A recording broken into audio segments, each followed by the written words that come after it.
राधे राधे दोस्तों, आमडी teaching exam target पर आपका स्वागत है। आओ हम सब मिलकर अपनी मंजिल को प्राप्त करें। आज हम यूजीसी नेट के लिए जो फर्स्ट पेपर उसका टॉपिक जो फर्स्ट यूनिट है अपनी वो हम डिस्कस कर रहे हैं। उसमें कॉन्सेप्ट अपना शिक्षण के निर्देशात्मक उद्देश्यों का वर्गीकरण, मतलब शिक्षण के जो उद्देश्य हैं उनका वर्गीकरण जो है वो आपका कैसे कैसे किया गया है। तो शिक्षण के जो निर्देशात्मक उद्देश्य हैं उनका वर्गीकरण आपका एक तो ब्लूम के द्वारा किया गया है और दूसरा जो है वो गैने और ब्रिग्स के द्वारा किया गया है। तो जो आपका फर्स्ट जो ब्लूम के द्वारा वर्गीकरण किया गया है, ब्लूम ने ये वर्गीकरण जो है 1956 में किया था। भाई ब्लूम ने जो वर्गीकरण किया है वो 1956 में किया है और ब्लूम का जो निर्देशात्मक उद्देश्य का वर्गीकरण है उसको आंग्ल भाषा में 3H भी कहा जाता है।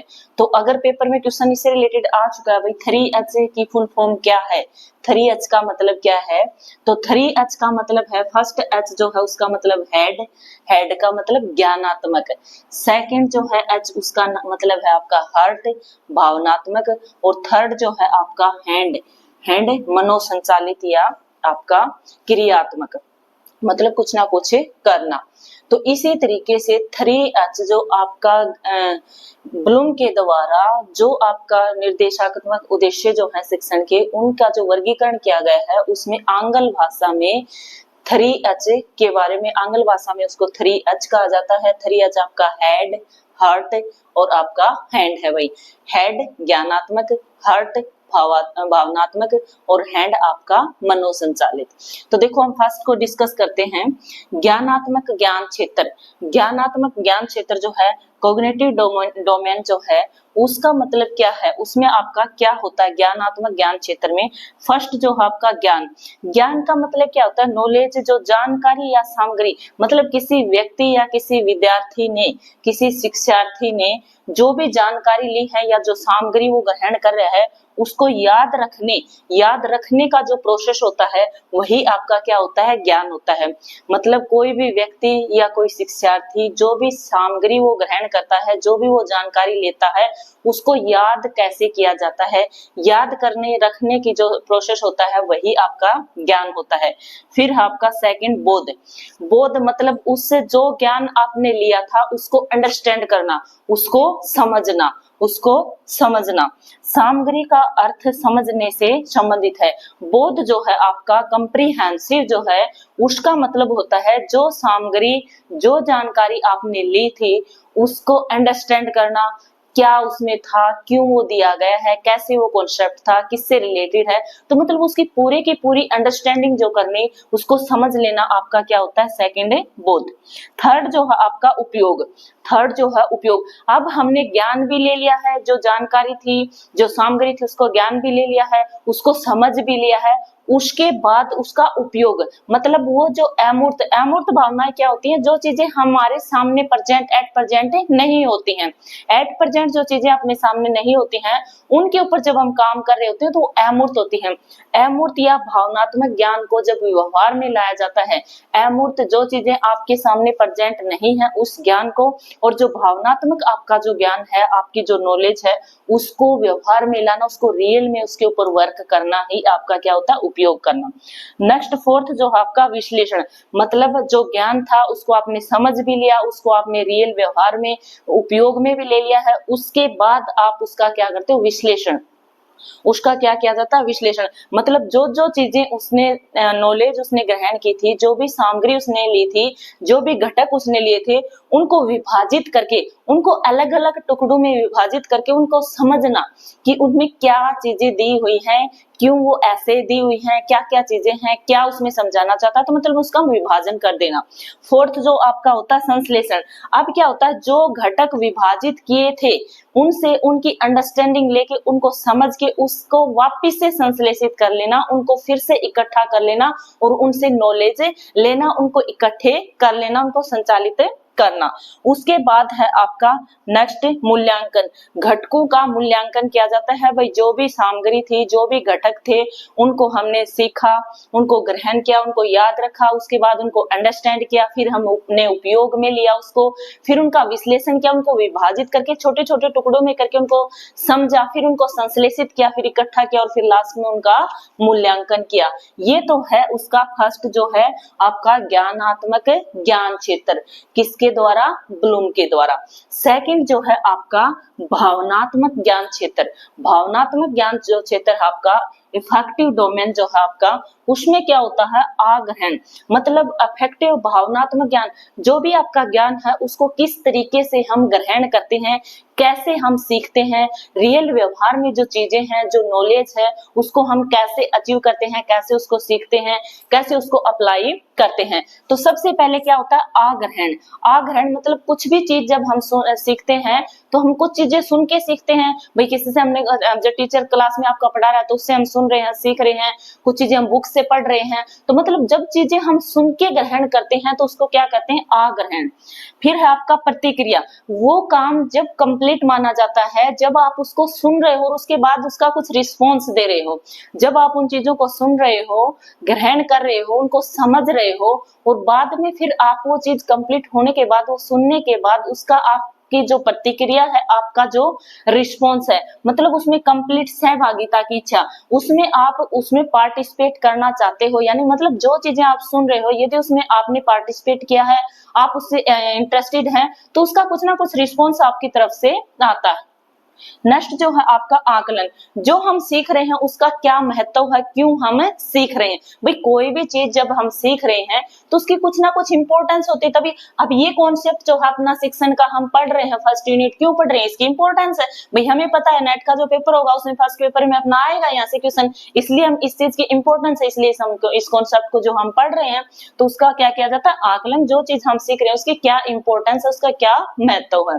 नेक्स्ट जो आपका संयोजित करना, मतलब जो जो चीजें हमने थी उनको एक सिस्टमैटिक तरीके से संयोजित किया जाता है, एक सिस्टमैटिक तरीके से अरेंज किया जाता है, सीक्वेंस में लगाया जाता है, फिर उनका निरूपण किया जाता है, रियल में उनके ऊपर फिर वर्क किया जाता है।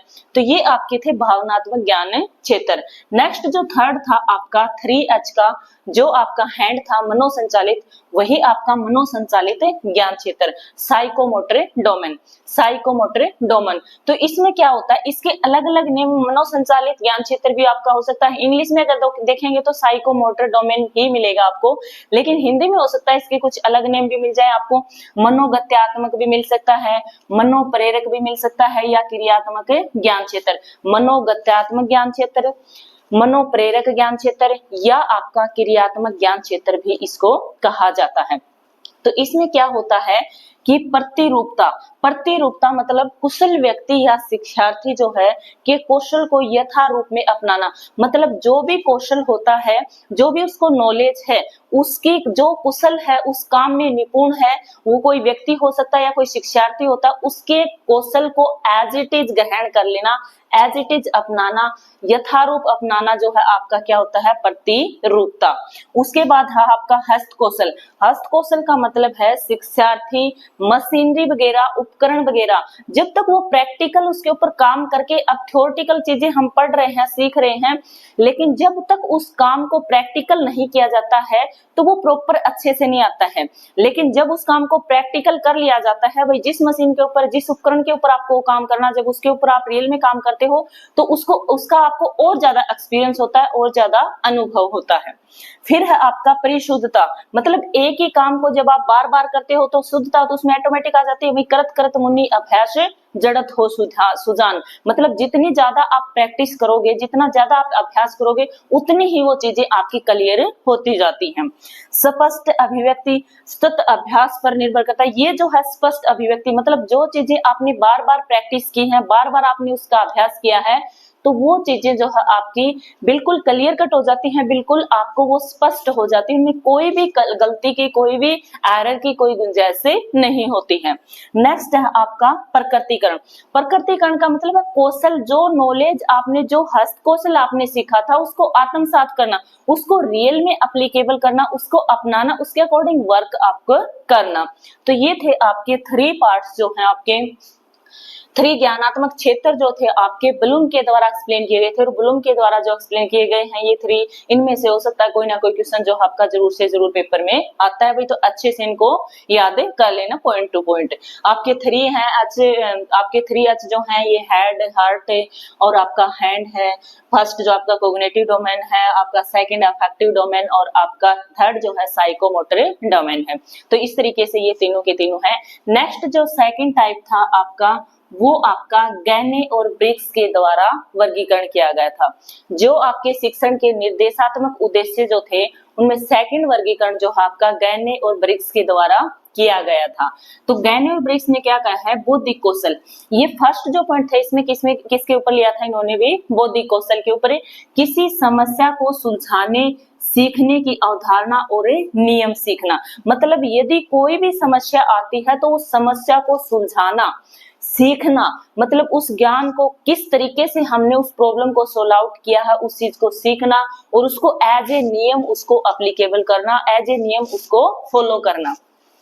सेकंड जो आपका ज्ञानात्मक रणनीतियां, ज्ञानात्मक रणनीतियां किसी व्यक्ति के स्वयं के शिक्षण, मतलब कोई व्यक्ति स्वयं से शिक्षण कर रहा है या कोई स्मरण शक्ति है और कौशल को विकसित करना।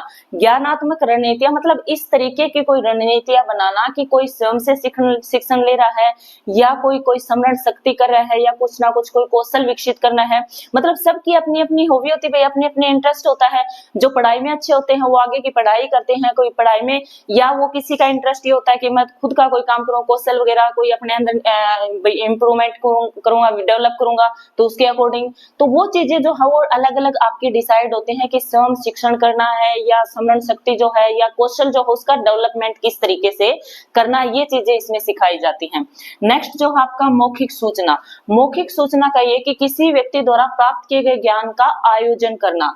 किसी व्यक्ति द्वारा मतलब जो नॉलेज अब टीचर्स हैं उनको जो नॉलेज है, उन्होंने जो मेहनत करके जो नॉलेज ग्रहण की है उसको दूसरों को सिखाने की कोशिश करते हैं, उसको दूसरों को मौखिक तौर पे वो सिखाने की कोशिश करते हैं, क्योंकि पता है ज्ञान जो है जितना बांटा जाता है उतना ही बढ़ता है। तो क्या होता है, मौखिक सूचना किसी व्यक्ति द्वारा जो भी ज्ञान है उसका आयोजन करना, उसको रियल में एप्लीकेबल करना, उसको व्यवहार में लागू करना। नेक्स्ट फोर्थ जो आपका संचालन तंत्र और शारीरिक अक्षमता, जब मस्तिष्क तंत्रिका प्रणाली, मस्तिष्क और जो आपकी तंत्रिका प्रणाली है वो स्नायु तंत्र है, ये सारे का सारा सिस्टम एक साथ वर्क करता है, तो उसमें जो तालमेल बनाता है, जो सामंजस्य बनता है, वो आपका जो है जहां पे आपका ये तालमेल बनता है, जो सामंजस्य स्थापित होता है, वो आपका संचालन तंत्र या शारीरिक अक्षमता कहलाता है। मतलब जो शारीरिक अक्षमता ही जो अपने अंदर होती है, जो एक तालमेल बिठा के हम सुबह से शाम तक जो भी अपने तंत्रिक जो भी अपने क्रियाएं करते हैं, जो भी एक्टिविटीज होती हैं, जो तंत्रिका तंत्र हैं आपके, उनको यूज करते हैं, हम स्नायु तंत्र है उनको यूज करते हैं, तो किस तरीके से हम उन सभी को अरेंज करते हैं, किस तरीके से उनमें सामंजस्य स्थापित करते हैं। नेक्स्ट जो आपका फिफ्थ मनोदृष्टि, मनोदृष्टि किसी व्यक्ति की आंतरिक या मानसिक स्थिति को व्यक्त करता है। मतलब मनोदृष्टि क्या होती है कि आपकी क्या थिंकिंग है, आपका क्या थॉट है, तो वो आपकी व्यक्ति की आंतरिक इंटरनल वो क्या सोच रहा है और उसकी रियल में क्या स्थिति है। तो किसी से आप जब उससे बात करते हो, डिस्कशन करते हो, तो आपको उसके थॉट, जैसे जैसे वो अपने थॉट रखता है जैसे, तो उसका हमें पता चलता है कि इसके अंदर क्या एबिलिटी है, क्या इसके थॉट है, क्या वो बताना चाहता है। तो इस तरीके से आपका ये कॉन्सेप्ट जो है आपका मनोदृष्टि में होता है। तो ये आपके शिक्षण के निर्देशात्मक उद्देश्य जो है उनका वर्गीकरण है, वही हमने काफी अच्छे से इसको डिस्कस किया है। इसके आपके नोट्स वगैरह प्रॉपर तैयार कर लेना। यहाँ से एक क्वेश्चन जरूर से जरूर आपका बनता है, हर बार बनता है, तो इसलिए इस टॉपिक को अपना अच्छे से कवर कर लेना। यदि वीडियो आपको अच्छी लगी तो प्लीज वीडियो को लाइक, शेयर एंड सब्सक्राइब करें।